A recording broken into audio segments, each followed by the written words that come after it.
Welcome and good afternoon. My name is Kamish Orr, and welcome back to something I like to call Stories from the Maelstrom, a recap of the day's games for this past week of real time.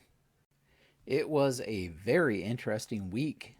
We had a couple of shutouts, a couple of other interesting games. So let's start in Detroit as the Boston Splinters came to Detroit to face the Detroit Rockets. The Detroit Rockets have actually overtaken the Boston Splinters in the past few games for the American League lead. And this one was another case where Detroit just did not back down. Jim Palmer facing off against David Cone. And David Cone was in control of this one. He went 7 innings, allowing only 2 earned runs on 5 hits. He only struck out 2, walked 3. And we can see that Detroit scored a run in each of the second, third, and fourth innings here. Palmer never seemed to really be comfortable out there on the mound. He was in trouble with base runners almost in every inning he pitched. Even in the first there, he allowed a leadoff single to Kenny Lofton, hit Alex Rodriguez with a pitch later on before he got a couple of outs to get out of that inning unscathed, but wasn't so lucky the next inning as a couple of back-to-back singles, followed by a walk, and then a fielder's choice ground out by Kenny Lofton, who ended up getting caught stealing in the inning. They'd score again in the third, the Detroit Rockets would. Again, lots of singles, lots of base runners. This time, Charlie Blackwell's RBI single was the one that drove in that run. And then again in the fourth, we had a couple of singles to lead off that inning. Kenny Lofton grounded into a double play. He was having a pretty rough game there, but Ichiro and Alex Rodriguez followed with singles of their own. And Dick Allen walked to get the bases loaded. As I said, Palmer almost in every inning was in trouble. Did a little bit better in the fifth and sixth. Now finally Boston came back in the fifth. Harmon Killebrew hit a 2-run shot off Cone there in the fifth. In the sixth, Lou Gehrig hit a triple with 1 out. And Dick Allen bobbled an easy grounder at first to allow Gehrig to score there for an unearned run. That cut the lead to, or actually tied the game, 3-3 at that point. So Boston had a chance they kind of got back into it and had a chance here. But then in the bottom of the seventh, Adrian Beltre led off with a single. Blackwell moved him over with a sac bunt. And then Bobby Veach doubled in Beltre there to put Detroit up 4-3. Palmer would end up getting out of that inning, but overall he allowed 14 hits and 3 walks, only 4 earned runs. It could have been a lot worse, but that was all Detroit would need. 4-3 victory here. Louis Tiant, Dan Quisenberry came in relief to shut down any hopes of a Boston comeback. And Detroit extended their lead in the American League. They improved to 21-14 to Boston's 18-16.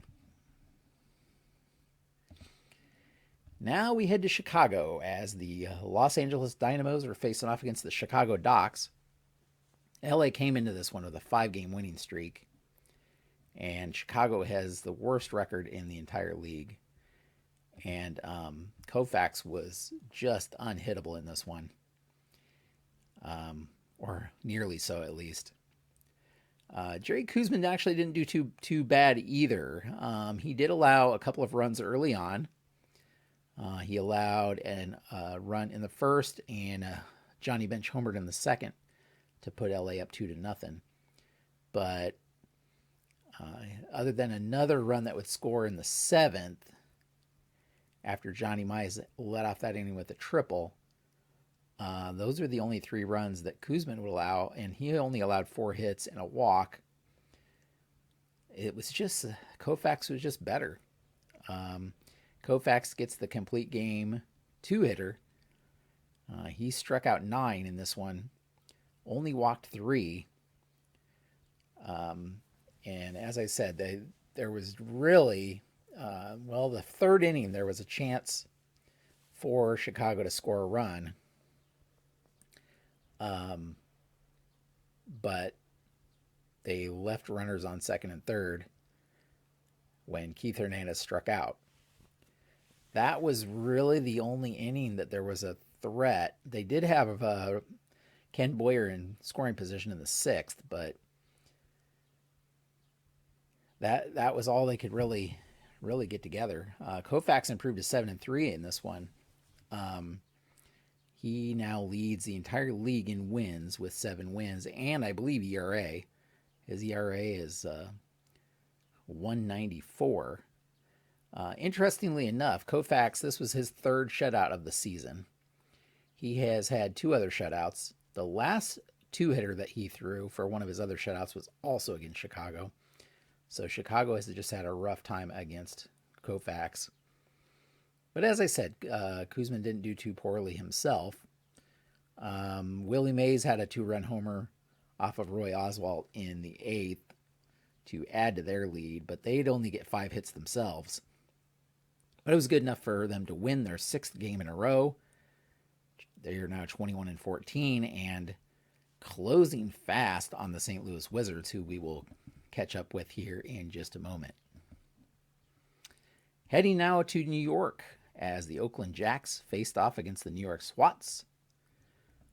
Nolan Ryan pitching against Burt Blyleven. In this one, a couple of aces, or they have probably a couple of the better pitchers in the American League. And this one was another shutout, this time by Nolan Ryan. It was his first shutout of the season. A 5-hit shutout for him. He did walk 5, though. And Oakland had actually many chances to score. However, in the New York defense turned 3 double plays. One in the 2nd inning, one in the 6th, and one in the 8th. That 6th inning was interesting because Ryan walked 4 batters in that inning. But because of the double play, he was able to get out of that one without allowing a run to score. Blyleven allowed 10 hits, 4 earned runs. Ted Lyons, though, had a terrible inning of relief. That 8th inning is a mess to look at. He allowed 6 earned runs, 4 hits and 2 walks in that 8th inning, including a 3-run homer to Ken Griffey Jr. and a 2-run double to Lou Boudreau in there. So New York takes this one 10-0, and they improved to 15-20, just a half game back of Oakland in the American League. These two teams kind of battling it out for 3rd and 4th place. But still anybody's ball game, anybody's season, I should say. So let's talk about the Wizards. This time, as I said, Houston was coming to face off against St. Louis, the 3rd of a 4-game series between these two. And St. Louis had won the last game, but to break a losing streak, but they dropped this one. Houston scored early, 5 runs, 2 in the 2nd and 3 in the 3rd, against Steve Carlton, who was the St. Louis Wizards ace, but has struggled lately. I don't think he's won in his last 4 or 5 starts. And so we had Billy Williams had a 2-run double there in the 2nd. And it could have been worse. This inning was started off by a questionable ball 4 call for Hank Aaron there to lead off the inning. St. Louis's manager, Tony La Russa, came out to argue the call. He did not get ejected, but that seemed to kind of throw Carlton off his game a little bit that inning. And he hit Duke Snider a couple batters later. Again, the only thing that kind of saved him there was that there was a fly out to Oscar Charleston, and he gunned down Duke Snyder at the plate for the third out of the inning to kind of get out of that jam for Carlton. But then the very next inning, Carlton was in trouble again when Jeff Bagwell let off the single and stole second. Gary Carter scored him with a double, and then Mike Schmidt hit a two-run homer later in the inning to put them up 5-0.